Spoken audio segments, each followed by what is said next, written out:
Colleen O'Neill. It's been a minute since I did a video, and I told you that I would show you how to make this guy. So I'm going to. It's super easy. I copied it from something I saw at Joann's, just like it, that was $29.99. And I don't know about you, but I wasn't gonna pay that much money for something that I can make myself. Even if I did have a 40% off coupon that I was gonna use on this, but I always have something better that I'm gonna use it on. And yeah, so I did pick up this embroidery hoop at Joann's for 40% off, so maybe it was like $5, $6. I can reuse it. It is a 18-inch round. Oh, my hair. And you just unscrew it there, pop your fabric in, use it to embroider. And then I already had this check fabric that I've been using all over the house in the red and black, and then yeah. And this, I bought some felt, red felt, and the white DMC embroidery floss. You might want to pick up 2 of those. I used a whole one. If you think you're going to run across the back more than I did, but I may have had 6 inches left after I did this. Yeah, I'm gonna, I think, reuse this hoop Valentine's Day. I'm going to put maybe something with a cute heart in it or something. I don't know. This is also a good project maybe to have your little ones work on some embroidery. It's just a straight stitch. It's super easy.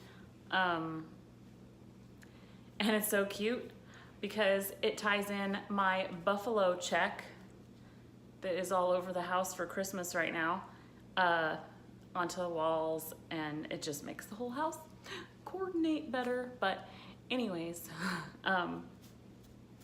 there's that. Have fun, guys.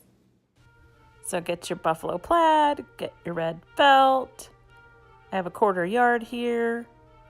Get your embroidery hoop and some DMC floss.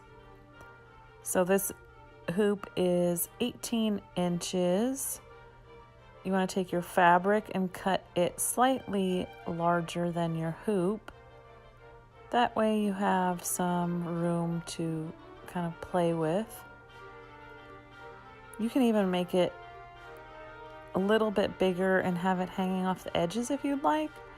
But I'm just going to unscrew it, lay it on top of the piece that fits inside, lay the top piece over it, and pull it tight so that you don't have any wrinkles on your fabric. Go all the way around. Then when you're done, you want to just tighten up the screw. That way it won't fall out. And you can take your pair of scissors and cut it so that it's nice and close to the thing. You don't see it. You can also go around and glue some lace if you'd like, if you want it to be old school granny style. I chose to cut my snowflake out in pieces and kind of piece it together instead of cutting it into one big snowflake. So I felt like it just saved a little bit more fabric because I like to be frugal with my scraps.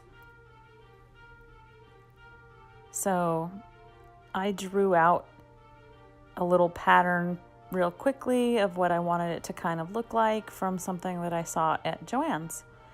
And I just freehanded it all. I didn't measure anything. I rounded out the corners, the ends there.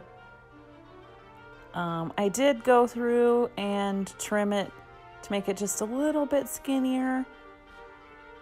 So you can play with it how you would like.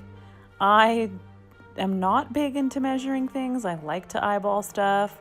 If you want to make sure that everything is perfect and uniform, by all means, take out your ruler, measure it, draw a straight line, cut it out.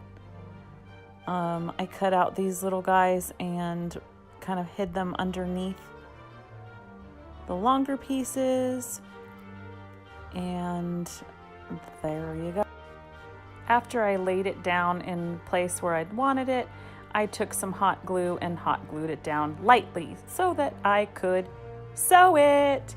And there you see, I just took the DMC floss and put a single line down the center of each piece. Super easy. I love the look of the felt and the embroidery hoop together because it gives it a very folk art feel to it. I feel like it kind of is, reminds me of my childhood a bit. The embroidery part here, you can also have one of your kids do it, kind of let them practice sewing in a straight line. But yeah, and then this is what the back side looked like. Just tie your knots off and have fun with it.